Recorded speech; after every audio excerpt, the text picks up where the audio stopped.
একে তো মহিনয়া দামান হলদি মাখা গাও ওরে শহরমে মোর চোখ মালম নহরে ওমই কেমনে করো মাও মোর কি নায়া নাও সনমান বাহে কইলেই তোমরাই কহন ওরে দাদি শরীরটা শুনবার চাই তাই মোর ভাই গান 1035 টাকা থাকে আমার মাসে একটাই প্রোগ্রাম, যে টাকা পাই আমার পকেট খরচও চলে না।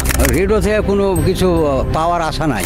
আমি মোহাম্মদ আকবর আলী, বাংলাদেশ বেতার রাজশাহী কেন্দ্রের একজন পল্লীগীতি ভাওয়াইয়ার এ গ্রেডের শিল্পী।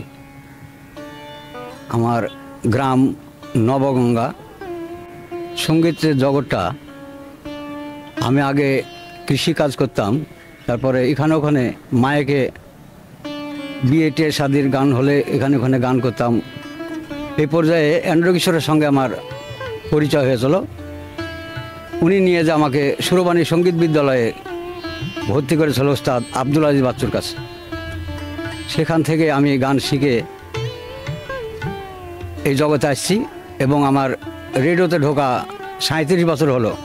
আগে যখন সি গ্রেড ছিলাম তখন 3 মাস পর একটা পাইতাম প্রোগ্রাম, তারপর যখন বি গ্রেড হলাম 2 মাস পর পেতাম।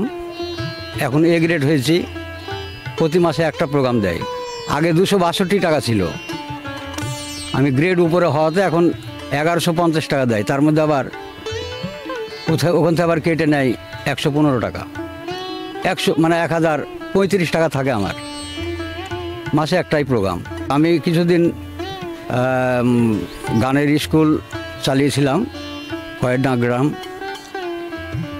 ওখানে গানের স্কুল চালাতাম আর শহরের মধ্যে প্রাইভেট টিউশনই করতাম।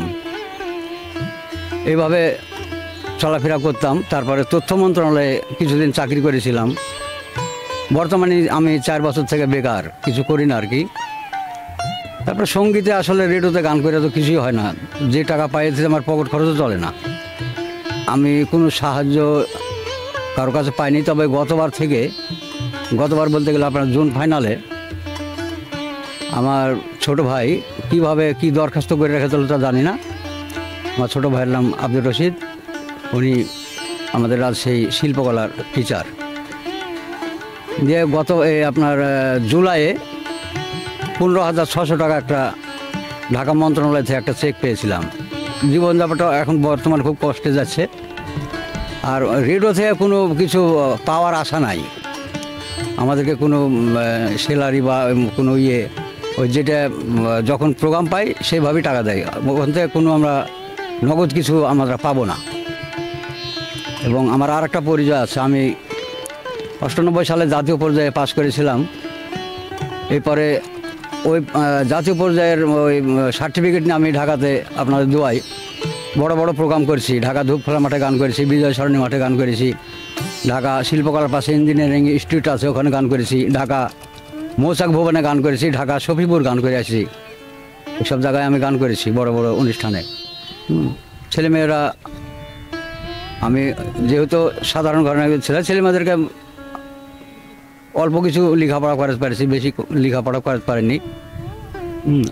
সব ছোটো ছেলেটাকে আয়ে পাস করা হচ্ছে, একটা মেয়ে ওনাকে আয়ে পাস করিয়ে বিয়ে দিয়ে দিয়েছি। এখন আমাদের বয়স হয়ে গেছে, মানে আমার প্রায় 71 আপ হয়ে গেছে।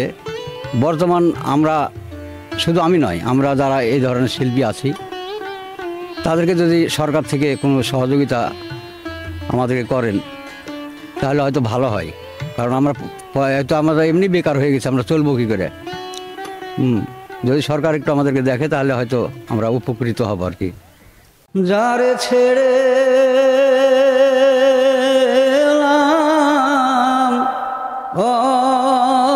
অবহেলের সে কি আবার আসবে ফিরে।